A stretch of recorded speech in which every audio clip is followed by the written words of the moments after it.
Slam supersonic लो altitude missile 1950 के दशक के अंत में अमेरिका की nuclear powered intercontinental cruise missile बनाने की योजना थी। इस डिजाइन में एक मैक-3 वाहन की कल्पना की गई थी जो लगभग 1000 फीट या करीब 300 मीटर की ऊंचाई पर उड़ता हुआ 14 से 26 थर्मोन्यूक्लियर वॉरहेड्स ले जा सकता था। इसकी प्रोपल्शन एक अनशील्डेड न्यूक्लियर रैमजेट से आती थी जो हवा को अंदर खींचती थी, उसे फिशन रिएक्टर कोर के जरिए गर्म करती थी और फिर उसे पीछे से बहुत ही रेडियो एक्टिव एग्जॉस्ट के रूप में बाहर निकालती थी। लिवरमोर लैब के इंजीनियरों ने एयरफ्रेम को उसके भारी भरकम मजबूत ढांचे के कारण फ्लाइंग क्रोबार कहा। प्रोजेक्ट प्लूटो नामक प्रोग्राम को असली फंडिंग और कॉन्ट्रैक्ट्स मिले, साथ ही नेवादा रेगिस्तान में ग्राउंड टेस्ट भी हुए।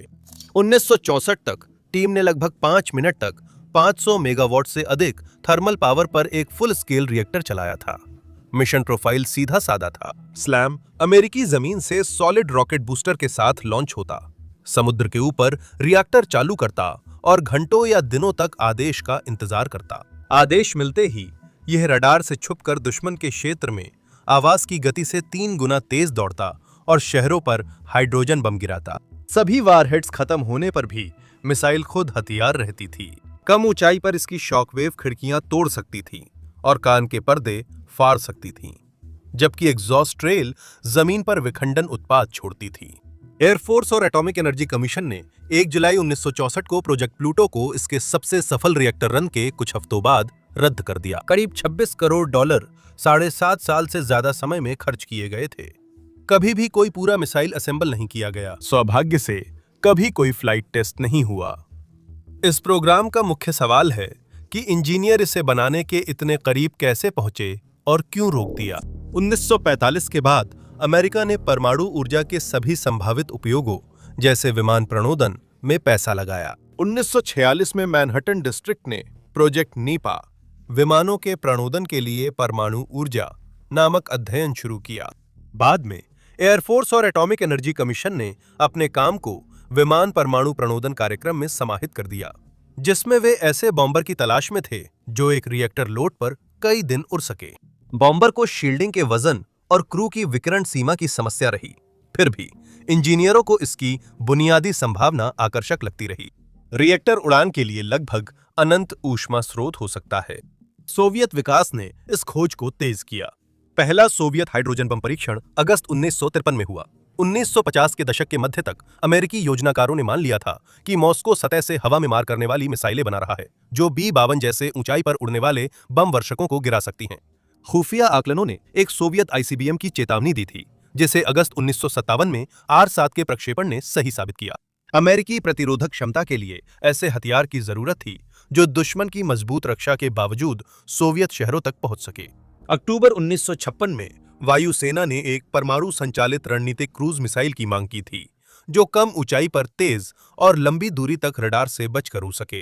एटॉमिक एनर्जी कमीशन ने प्रणोदन रिएक्टर विकसित करने पर सहमति दी और 1 जनवरी 1957 को इसे प्रोजेक्ट प्लूटो नाम दिया गया। रिएक्टर का कार्य कैलिफोर्निया के लिवरमोर स्थित लॉरेंस रेडिएशन लेबोरेटरी को सौंपा गया। लिवरमोर की स्थापना 1952 में दूसरे हथियार प्रयोगशाला के रूप में न्यू मैक्सिको के लॉस एलामोस से प्रतिस्पर्धा करने के लिए हुई थी। लॉस एलामोस के पास पहले से ही प्रोजेक्ट रोवर के तहत न्यूक्लियर रॉकेट का काम था, जिसमें वो रॉकेट के ऊपरी चरणों की अंतरिक्ष उड़ान के लिए सॉलिड कोर रिएक्टर विकसित कर रहे थे। प्लूटो ने लिवरमोर को अपना प्रमुख रिएक्टर प्रोग्राम दिया, जिसका लक्ष्य निर्वात के बजाय वायुमंडलीय उड़ान था। थियोडोर चार्ल्स मर्केल, लिवरमोर में हथियार डिजाइन पर काम कर चुके भौतिक विज्ञानी, ने प्लूटो डिवीजन संभाली। मर्केल करीब 35 साल की उम्र में तकनीकी रूप से आक्रामक थे और कार्यक्रम का बचाव करने को तैयार थे, भले ही सामने संशयवादी पेंटागन और AEC अधिकारी हों। उन्होंने ओपन साइकिल रैमजेट का सुझाव दिया, जिसमें बाहरी हवा सीधे रिएक्टर कोर से गुजरती है। इससे निकास रेडियोधर्मी हो जाता है, लेकिन मैक-3 पर थ्रस्ट मिलता है। राजनीतिक माहौल उनके पक्ष में था। राष्ट्रपति आइजनर ने पहले ही परमाणु विमान बजट मंजूर किए थे। स्ट्रेटेजिक एयर कमांड बमवर्षकों के रुकने पर बैकअप विकल्प चाहता था और शांतिपूर्ण परमाणु वाक्यांश व परमाणु तोपखाने विध्वंस खदानों पर चर्चा हो रही थी। एक रिएक्टर जो उड़ान में विखंडन उत्पाद छोड़ता है, यह इंजीनियरिंग स्तर पर हल होने वाला डिजाइन विकल्प था, अनुबंध रोकने का कारण नहीं। स्लैम को क्या करना था? कागज पर स्लैम एक भारी बिना पंखों वाला सिलेंडर था, जिसकी लंबाई 26 से 27 मीटर और व्यास लगभग 1.5 मीटर था। इसका वजन करीब 28,000 किलो था। आगे घना हिस्सा, बड़ा वेंट्रल एयर इनटेक और पूंछ पर त्रिशूल जैसी छोटी स्टार फिन्स थीं। इस आकार में अपने खुद के कोई लिफ्ट सतहें नहीं थीं, क्योंकि एयर फ्रेम पंखों के बजाय गति और बॉडी लिफ्ट पर निर्भर करता था। लॉन्च अमेरिकी जमीन से होता था, जिसमें पीछे की तरफ ठोस रॉकेट बूस्टरों का एक समूह बांधा जाता था। बूस्टरों ने स्लैम को लगभग माक 3 की गति तक पहुंचा दिया था। उसके बाद वे अलग हो जाते थे। इस गति पर इनटेक से रैम प्रेशर दहन के लिए पर्याप्त था, इसलिए रिएक्टर ने नियंत्रण लिया और रैमजेट ने खुद थ्रस्ट बनाना शुरू किया। निर्धारित उड़ान योजना में प्रशांत महासागर के ऊपर ऊंचाई बढ़ाई जाती थी, जहां नियंत्रकों ने रिएक्टर को पूरी शक्ति दी। इसके बाद स्लैम करीब 35,000 फीट की ऊंचाई पर घंटों या दिनों तक रेस्ट ट्रैक पैटर्न में उड़ सकता था, जब तक नेशनल कमांड अथॉरिटी फैसला नहीं कर लेती थी कि इसे भेजना है या नहीं और उसके साथ दुनिया का अंत कर देना है। क्रूज पावर की रेंज 1 लाख किलोमीटर से अधिक थी, जिससे कमांडरों को शीत युद्ध के किसी हथियार के लिए असामान्य रूप से लंबी होल्डिंग अवधि मिलती थी। हमले के आदेश पर स्लैम लगभग 300 मीटर की ऊंचाई तक नीचे उतरता था और फिर हमले के लिए मैक 3 या उससे अधिक की रफ्तार फिर से पकड़ लेता था। उस ऊंचाई और गति पर 50 के दशक की सोवियत रडार कवरेज इसे ट्रैक करने में काफी दिक्कत होती और उस समय के अधिकांश इंटरसेप्टर इसे पकड़ ही नहीं सकते थे। समुद्री यात्रा के लिए इनर्शियल नेविगेशन प्लेटफॉर्म मार्गदर्शन देता था, जिसे नीचे की ऊंचाई पर की जाने वाली तेज अंतिम उड़ान के लिए टेरेन कंटूर मैचिंग सिस्टम सहारा देता था।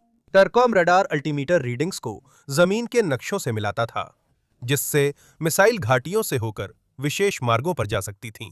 इलेक्ट्रॉनिक्स को विकिरण प्रतिरोधी बनाना पड़ता था, क्योंकि मार्गदर्शन प्रणाली बिना शील्ड वाले रिएक्टर के पास होती थी, जो सैकड़ों मेगावाट फिशन ऊष्मा बनाता था।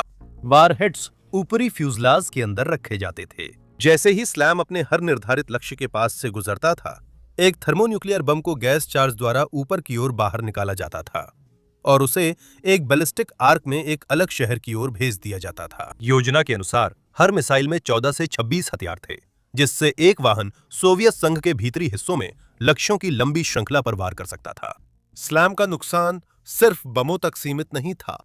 300 मीटर की ऊंचाई पर और मैक 3 की गति से, जैसा कि हमने परिचय में कहा था, इसकी शॉक वेव ही अकेले खिड़कियों और कान के पर्दों को तोड़ सकती थी और इसके उड़ान मार्ग में आने वाली कमजोर संरचनाओं को भी गिरा सकती थी। ओपन साइकिल रिएक्टर ने बाहर की हवा फ्यूल एलिमेंट से खींचकर एग्जॉस्ट नोजल से निकाली, जिससे रास्ते में विखंडन उत्पाद और दूषित धूल जमीन पर फैल गई। Atoms for piece. और आखिरी वॉरहेड के जाने के बाद भी स्लैम के कोर में कई घंटे का ईंधन बचा था। मिशन योजनाकारों ने सुझाया कि खाली मिसाइल को अतिरिक्त सोवियत शहरों के ऊपर लंबे चक्करों में उड़ाया जाए, उन पर एग्जॉस्ट छोड़ा जाए, फिर गर्म रिएक्टर को अंतिम लक्ष्य पर गिराकर दूषित काइनेटिक हमला किया जाए। रिएक्टर खुद टकराव में टूटकर मलबे के इलाके में कई दर्जन किलोग्राम विकिरणित ईंधन फैला देता। शानदार। Nuclear ramjet. रैमजेट में कंप्रेसर या टरबाइन नहीं होते, सिर्फ आगे की गति ही हवा को एक विशेष आकार के इंटेक से अंदर धकेलती है। डक्ट की बनावट के कारण उसे संपीड़ित करती है, उसे कंबशन चैम्बर में गर्म करती है और फिर उसे नोजल से बाहर उस गति से तेज निकालती है जितनी गति से वो अंदर आई थी। वाहन को तब तक तेज गति से चलना पड़ता है जब तक इंजन उपयोगी थ्रस्ट पैदा नहीं करता। यही वजह है कि स्लैम को अपने खुद के प्रणोदन के शुरू होने से पहले मैक 3 की गति तक पहुंचने के लिए ठोस रॉकेट बूस्टरों की जरूरत थी। पारंपरिक रैमजेट में गर्मी हवा में केरोसिन जैसे ईंधन के जलने से मिलती है। प्लूटो ने लौ की जगह डक्ट में सीधा फिशन रिएक्टर लगा दिया। हवा इनटेक में प्रवेश कर इनलेट से धीमी और संकुचित होकर रिएक्टर कोर के हजारों सक्रिय चैनलों से गुजरती थी। हवा ने फ्यूल एलिमेंट से गर्मी लेकर तेजी से फैलकर नोजल से थ्रस्ट के रूप में निकली। रिएक्टर कूलेंट लूप से जुड़ा ही नहीं था। वायुमंडल ही कूलेंट, वर्किंग फ्लूइड और एग्जॉस्ट था। लिवरमोर ने टोरी नाम से एक श्रृंखला के टेस्ट रिएक्टर बनाए।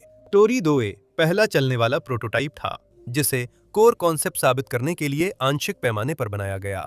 टोरी 2C एक full size flight weight reactor 600 megawatt thermal power के लिए डिजाइन था और 1964 में 513 मेगावाट पावर उत्पन्न की थी। हीट आउटपुट इतनी छोटी कोर से आना था कि वह 1.5 मीटर डायमीटर की मिसाइल में फिट हो सके। वजन बचाने के लिए रिएक्टर में भारी गामा या न्यूट्रॉन शील्डिंग नहीं थी। शील्डेड कोर रामजेट के लिए उठाने में बहुत भारी होती, इसलिए प्लूटो ने खुला रिएक्टर अपनाया और रेडिएशन की समस्या एयरफ्रेम व गाइडेंस बे पर छोड़ दी। ईंधन खुद धातु की बजाय सिरेमिक था।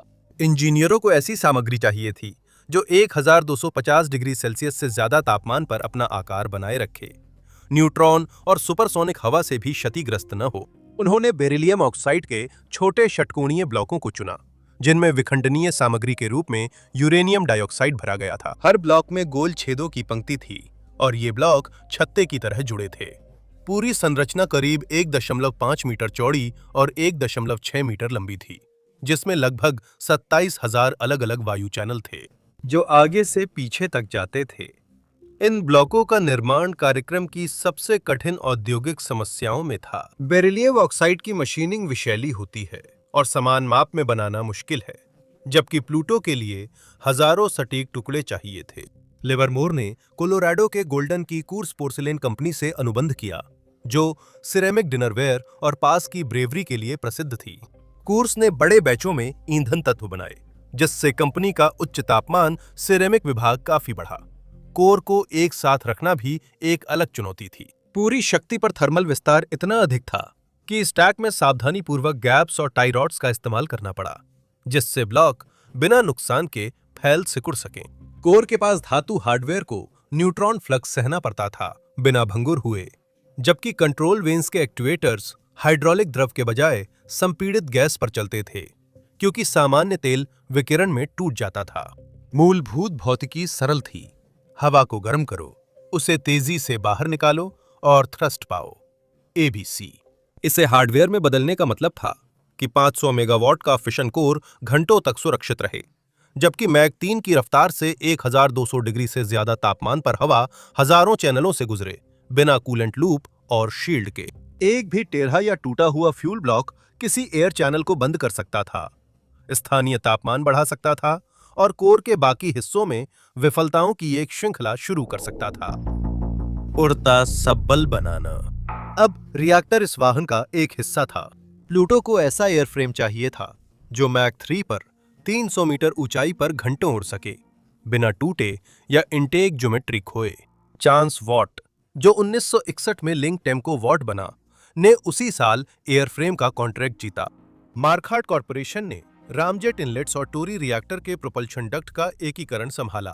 दोनों कंपनियों के पास सुपरसोनिक मिसाइल और इंजन का अनुभव था, लेकिन उन्होंने ऐसी कोई चीज नहीं बनाई थी जो जमीन से 1000 फीट ऊपर ध्वनि से 3 गुना तेज चल सके। उस ऊंचाई और रफ्तार पर डायनामिक प्रेशर सैकड़ों पास्कल से ऊपर गया और घर्षण से सतह का तापमान नाक व इंटेक लिप पर करीब 540 डिग्री सेल्सियस तक पहुंचा। मक 3 की रफ्तार पर एयरफ्रेम से टकराने वाली एक अकेली बारिश की बूंद में इतनी ऊर्जा होती थी कि वो सख्त स्टील को भी गड्ढेदार बना सकती थी और एक ओला एल्यूमिनियम पैनल को आसानी से छेद सकता था। फ्लाइंग क्रोबार उपनाम ने संरचनात्मक समाधान को दर्शाया। स्लैम एक भारी सिलेंडर था जिसमें मोटी बाहरी परतें, रिएक्टर बे के चारों ओर मजबूत आंतरिक ब्रेसिंग और आगे का फ्यूजलाज इतना ठोस भरा हुआ था ताकि टकराव के बाद भी उसका वायुगतिकीय आकार बना रहे। बड़े वेंट्रल इंटेक से रिएक्टर को नीचे से हवा मिली और पूंछ की 3 छोटी फिन्स ने लंबे पंखों जैसी नाजुकता जोड़े बिना नियंत्रण दिया। गाइडेंस पे रिएक्टर के आगे था, बल्कहेड से अलग था, लेकिन बिना परिरक्षण वाले कोर के विकिरण क्षेत्र में था, जो 500 मेगावाट से ज्यादा फिशन हीट बना रहा था। 1950 के दशक के आखिर के पारंपरिक इलेक्ट्रॉनिक्स विकिरण प्रवाह में कुछ मिनटों में फेल हो जाते। प्लूटो इंजीनियरों ने विक्रेताओं संग मिलकर डोप्ड सिलिकॉन व सुरक्षात्मक पैकेजिंग से ऐसे विकिरण प्रतिरोधी ट्रांजिस्टर व डायोड बनाए जो न्यूट्रॉन व गामा विकिरण सह सकते थे। यही समस्या यांत्रिक घटकों की भी थी। मानक बॉल बेरिंग जायरोस्कोप में इस्तेमाल स्नेहक विकिरण से खराब हो जाते थे, इसलिए जड़त्वीय प्लेटफॉर्म में गैस बेरिंग जायरोस्कोप अपने रोटरों को तेल की जगह दबावयुक्त गैस की पतली परत पर तैराते थे। कोर के अंदर रिएक्टर नियंत्रण वैन पन्यूमेटिक एक्ट्यूएटर से संपीड़ित नाइट्रोजन पर चलती थीं, क्योंकि हाइड्रोलिक ईंधन न्यूट्रॉन फ्लक्स में कुछ घंटों में विघटित हो जाता। गाइडेंस बे और रिएक्टर नियंत्रण केबलिंग में अकार्बनिक इंसुलेशन इस्तेमाल हुआ, क्योंकि रबर और ज्यादातर प्लास्टिक कोर के पास जल्दी भंगुर हो जाते थे। यहां तक कि आगे के फ्यूजलेज में इस्तेमाल होने वाले स्ट्रक्चरल एडहेसिव्स को भी विकिरण सहनशीलता के लिए जांचना पड़ता था। लिवरमोर टीम ने इस काम को 2 ऐसे वाक्यांशों में बताया जो याद रह गए। प्लूटो को टेक्निकली स्वीट डिफिसिल का।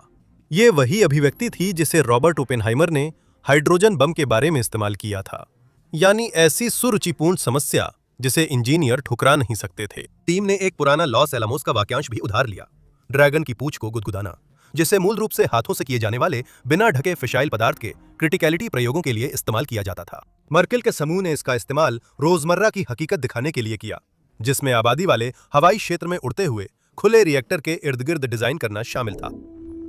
जैकेस फ्लैट्स ने असंभव को संभव कर दिखाया।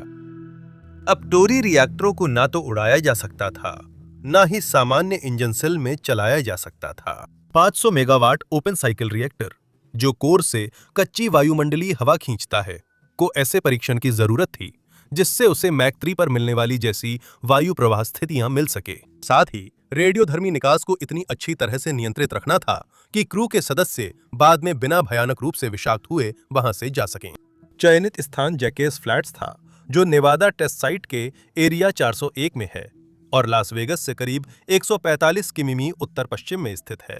लॉस एलामोस पास की सुविधाओं में project rover nuclear rocket reactor की योजना बना रहा था और गर्म संभालने का बुनियादी ढांचा पहले से मौजूद था। लिवरमोर ने अपनी कॉम्प्लेक्स साइट 401 बनाई, जिसमें टेस्ट पैड, 2 मील दूर जमीन के नीचे बना कंट्रोल बंकर और डिसअसेंबली बिल्डिंग थी, जहां हर परीक्षण के बाद रिएक्टर को रिमोट से अलग किया जाता था। रिएक्टर चलाने के लिए हवा की आपूर्ति जरूरी थी, जो सामान्य इंजन परीक्षणों से अलग थी। इंजीनियरों ने 25 मील तेल कुएं की पाइपिंग को उच्च दबाव वाले स्टोरेज ट्यूब्स की तरह लगाकर उसमें संपीड़ित हवा भरी और उसे स्टील कंकर हीटरों से लगभग 730 डिग्री सेल्सियस तक गर्म करके फिर कोर तक पहुंचाया गया। ये तो कमाल का एयर फ्रायर है ना? यह सिस्टम रिएक्टर के मुख पर प्रति रन कई मिनट तक मैक 3 जैसी परिस्थितियां दे सकता था। टोरी 2A ने 14 मई 1961 को पहली बार कम शक्ति पर संचालन किया। अगले महीनों में टीम ने इसे डिजाइन तापमान तक पहुंचाया और थोड़ी देर वहां रखकर पुष्टि की कि बेरिलियम ऑक्साइड, ईंधन तत्व, न्यूट्रॉन फ्लक्स और सुपरसोनिक एयर स्ट्रीम दोनों में नहीं टूटेंगे। रिएक्टर एक आंशिक पैमाने की इकाई थी, जिसका उद्देश्य मूल डिजाइन को स्पष्ट करना था, न कि किसी मिसाइल को शक्ति देना। टोरी 2C पूर्ण आकार का उड़ान भार वाला कोर था। 20 मई 1964 को परमाणु ऊर्जा आयुक्त ग्लेन सीबोर्ग और वायुसेना व AEC अधिकारी बंकर से देख रहे थे। टीम ने रिएक्टर को पूरी शक्ति पर 5 मिनट तक चलाया। यंत्रों ने लगभग 513 मेगावाट थर्मल और नोजल पर लगभग 35,000 से 38,000 पाउंड थ्रस्ट दर्ज किया। हवा 27,000 चैनलों से 1,200 डिग्री सेल्सियस से ज्यादा तापमान पर गुजरी और कोर सुरक्षित रहा। पैड के आसपास का रेगिस्तान धीमी गर्जना से कांप उठा, जिसकी आवाज दूर तक गई। टेस्ट के बाद रिएक्टर को remote control rail car jenny से डिसअसेंबली में ले जाया गया। और ये भी जान लीजिए, निरीक्षण से पता चला कि फ्यूल एलिमेंट्स ने अपनी माप स्वीकार्य सहनशीलता के भीतर बनाए रखी। उस रात टेड मर्केल और उनकी टीम करीब 30 किलोमीटर दूर टेस्ट साइट के दक्षिणी छोर पर स्थित सपोर्ट टाउन मरकरी के बार में पहुंचे और बार में जा घुसे।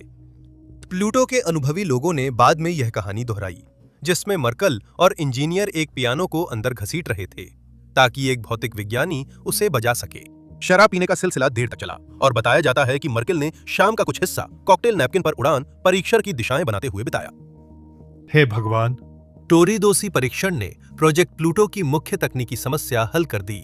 न्यूक्लियर रैमजेट को बनाया, उसमें ईंधन भरकर एयर फ्रेम आकार के पैकेज में पूरी शक्ति पर चलाया जा सकता है। पेंटागन और AEC में जो कठिन सवाल बाकी थे, वे अब यह नहीं थे कि रिएक्टर काम करेगा या नहीं। वे सवाल जिनके जवाब नहीं थे। अब टोरी 2C के बाद पहली समस्या ये थी कि एक पूरा मिसाइल कहां उड़ाया जाए। स्लैम को वापस नहीं लाया जा सकता था, क्योंकि उसका रिएक्टर एक ही रन के आफ्टर बहुत रेडियो एक्टिव हो जाते और मिशन के अंत में उसे लक्ष्य पर क्रैश होना था। टेस्ट आर्टिकल में वारहेड नहीं थे, लेकिन रिएक्टर अपने उड़ान पथ के साथ साथ फिशन उत्पाद बिखेरता था। लिवरमोर के इंजीनियरों ने एक केबल से बंधे परीक्षण का सुझाव दिया, जिसमें मिसाइल एक बड़े केबल पर एंकर पॉइंट के चारों ओर लंबा चक्कर लगाते हुए उड़ती, लेकिन केबल की लंबाई और आवश्यक बलों के कारण इस विचार को तुरंत ही खारिज कर दिया गया। एक मैक 3 वाहन जो इतनी लंबी केबल के खिलाफ खिंचाव डालता है कि उसे उपयोगी एयर स्पेस मिल सके, पहली ही कोशिश में किसी भी संभावित केबल सामग्री को चीर देगा। अगले प्रस्ताव में परीक्षण को प्रशांत महासागर के ऊपर ले जाया गया। योजनाकारों ने हवाई के पश्चिम से वेग द्वीप तक उड़ान गलियारे बनाए, जहां स्लैम खुले पानी पर घंटों रेस ट्रैक पैटर्न में उड़ सकता था। दौड़ के अंत में नियंत्रक रिएक्टर को समुद्र के लगभग 6000 मीटर गहरे हिस्से में डुबो देते, जिससे गर्म कोर डूब जाता। महासागर वैज्ञानिकों ने मत्स्य संसाधनों के दीर्घकालिक प्रदूषण पर चिंता जताई। सही है, परमाणु ऊर्जा आयोग के पास उत्सर्जन की स्पष्ट परिभाषा नहीं थी। निकास धुआं भी राजनीतिक हथियार बन गया था। संयुक्त राज्य अमेरिका से सोवियत संघ जाने वाले मिशन मित्र देशों या तटस्थ हवाई क्षेत्र से होकर जाते थे। अगर स्लैम पश्चिमी यूरोप या आर्कटिक के ऊपर 300 मीटर की ऊंचाई पर उड़ता तो उसकी तेज ध्वनि से खिड़कियां टूट जातीं और उसका खुला रिएक्टर विखंडन उत्पाद फैला देता। नाटो सरकारों को अपने लक्ष्य की ओर जाते हुए अमेरिकी हथियार से विकिरणित होने में कोई दिलचस्पी नहीं थी, कोई शक नहीं। लेकिन वैसे भी दुनिया खत्म होने ही वाली थी। 1963-1964 तक स्लैम के रणनीतिक तर्क कमजोर होने लगे थे। एटलस और टाइटन आईसीबीएम चालू थे। मिनटमैन साइलो उत्तरी मैदानों में तेजी से भरे जा रहे थे और नौसेना की पोलारिस पनडुब्बियां गश्त कर रही थीं, जिनमें पनडुब्बी से प्रक्षेपित बैलिस्टिक मिसाइलें थीं। ये सिस्टम लॉन्च आदेश के 30 मिनट में मॉस्को पर वारहेड गिरा सकते थे, बिना तीसरे देशों के हवाई क्षेत्र से गुजरे या रेडियोधर्मी निकास के निशान के। स्लैम को लक्ष्य तक पहुंचने में रिएक्टर के पूरी शक्ति पर आने के बाद कई घंटे लगते थे। पेंटागन और एईसी के आलोचकों ने इसे धीमा, नीचा और गंदा कहकर स्लैम नाम पर तंज कसा।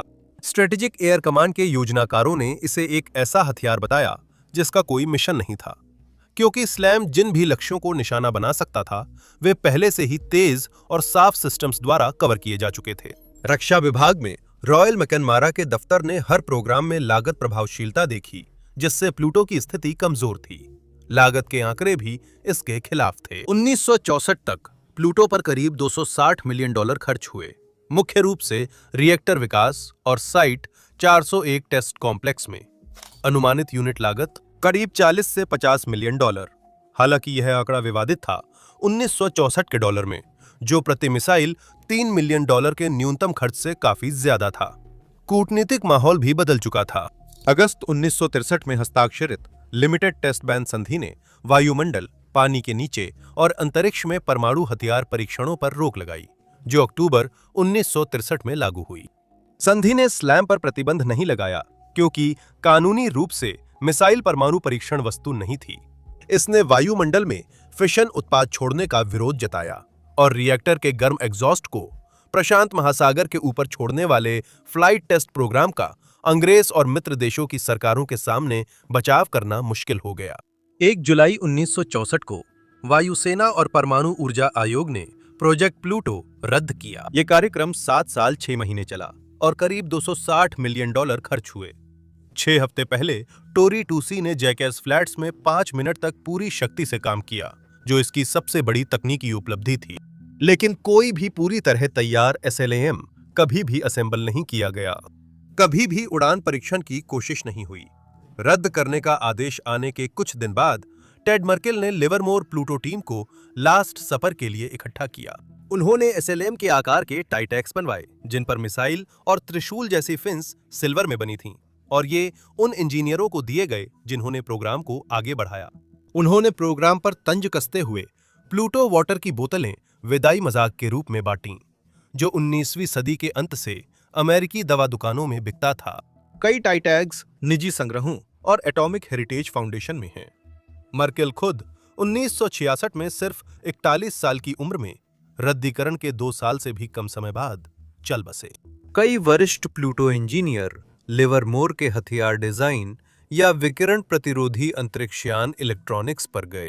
टॉरी 2A और टॉरी 2C के रनसाइट 401 पर अब भी इतिहास में एकमात्र मौके हैं जब किसी न्यूक्लियर रैमजेट को पूरी डिजाइन शक्ति पर चलाया गया है। प्लूटो की तकनीकी विरासत मिसाइल से आगे बढ़ी। मार्गदर्शन बे के विकिरण प्रतिरोधी ट्रांजिस्टर ने 60 के दशक में सैटेलाइट इलेक्ट्रॉनिक्स में योगदान दिया। कूर्स पोर्सिलेन में बेरिलियम ऑक्साइड और यूरेनियम डाइऑक्साइड ईंधन तत्वों पर शोध से कंपनी का high temperature ceramics division reactor components और एरोस्पेस इंसुलेटर्स की ओर बढ़ा। टेरेन कंटूर मैचिंग, जिसे स्लैम की कम ऊंचाई वाली तेज उड़ान के लिए सुधारा गया था, बाद में टॉम हॉक क्रूज मिसाइल के मार्गदर्शन में उपयोग हुआ, जो 80 के दशक में आई। रूस ने मार्च 2018 में 9 M730 बोरेसनिक नेटो स्काईफॉल का खुलासा किया। राष्ट्रपति पुतिन के अनुसार यह परमाणु संचालित क्रूज मिसाइल है, जिसकी लगभग असीमित रेंज है। अगस्त 2019 में न्योनोखा के पास एक परीक्षण दुर्घटना में 5 रोसाटॉम कर्मी मारे गए और व्हाइट सी तट पर क्षणिक विकिरण वृद्धि हुई। इस मिसाइल की मूल प्रणोदन अवधारणा वही है जिसे लिवरमोर ने 1964 में जैकेस फ्लैट्स में साबित किया था। अब ज्यादातर रद्द किए गए कॉर्बोर हथियार इसलिए बंद हो गए क्योंकि या तो इंजीनियरिंग फेल हो गई या बजट हार्डवेयर के अस्तित्व में आने से पहले ही खत्म हो गया। लेकिन प्लूटो का अंत इसके उलट हुआ। टोरी 2C ने 513 मेगावाट पर काम किया और वह सलामत रहा। सिरेमिक फ्यूल एलिमेंट ने मैक 3 की एयर स्ट्रीम सहन की और रेडिएशन हार्डनिंग का काम समय पर हो रहा था। ऐसा साबित करके 28,000 किलोग्राम की मिसाइल बिना शील्ड रिएक्टर के महाद्वीपों के पार सिद्धांततः उड़ सकती थी, नीचे विखंडन उत्पाद गिराती और शहरों पर हाइड्रोजन बम छोड़ती। इस बीच प्लूटो टीम ने पेंटागन को मजबूर किया कि वह देखे कि ऐसा वाहन उड़ान में क्या करेगा। रिएक्टर काम करता है और यही समस्या थी। देखने के लिए धन्यवाद।